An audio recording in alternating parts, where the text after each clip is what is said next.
મારા બેન છે, ગરીબ માણસ છે, ગૌશાળામાં નોકરી કરે છે, આખું પરિવાર. અને એ લોકો ચાલતા ચાલતા રાજકોટથી જતા હતા હળવદ માતાજી દર્શન કરવા માટે. અને વચમાં એક ગાડીવાળાએ મારા બેન રાતે 5 વાગે 5 થી 6 5:30 ઉડાડી દીધા ગાડીવાળાએ. અને ગાડીવાળો વહી ગયો અને હેમરેજ થઈ ગયું, બેભાન થઈ ગયા હતા.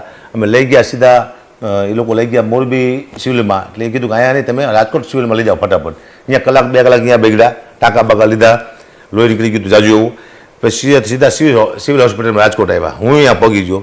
પણ સાહેબ, એટલું ખરાબ અનુભવ મને સિવિલ હોસ્પિટલનો થયો છે. હું આપ સૌને કહું છું, સરકાર પૂરું ધ્યાન આપે છે, પણ અંદર હોસ્પિટલવાળા કોઈ ડૉક્ટર ધ્યાન ના આપતા. સરકાર પૂરી દવા આપે છે, હોસ્પિટલવાળા નથી આપતા.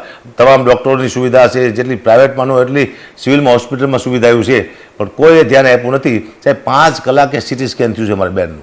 5 કલાકમાં માણસ મરી જાય. લાઈન હતી આમ 10-12 જણાની ખાટલાની. આપ સીસીટીવી કેમેરા છે, આપ જોઈ શકો છો અહીંયા જઈને તમે. લાઈન હતી આમ. એટલે મેં કીધું ભાઈ ફટાફટ આમ લઈ લો, સિરિયસ છે કીધું. તો એ એક લુખો વાત કરતો, મેં ડૉક્ટર મારી સાથે વાત કરતો હતો કે વારો આવે ત્યારે આવે, બાકી ન આવે તો બે જાવ શાંતિથી કે. પિન્ટુ ભાઈ, હું હકાબા ગઢવી છું, કલાકાર છું, તું મારે આવું વર્તન ભાઈ તમે ડૉક્ટર સાહેબ આવું કરો છો તો નાના માણસ શું થયું છે અહીંયા? હું એ વિચાર કરું છું, નાના માણસ તમે શું જવાબ આપતા છો અહીંયા કરે. અને સાહેબ, મેં એમ કીધું, હું એમ કીધું તમે મારો વાળો પહેલાં લઈ લો એમ. પણ આમાં સિરિયસ કોણ છે એ તમે જરા જો, એને તમે પહેલાં લો. કોઈ નહીં, 5 કલાકે સિટી સ્કેન થયું, 3 કલાકે તો ડૉક્ટર આવે છે. ડૉક્ટર મગજનો ડૉક્ટર હોય ને એ 3 કલાકે આવે છે.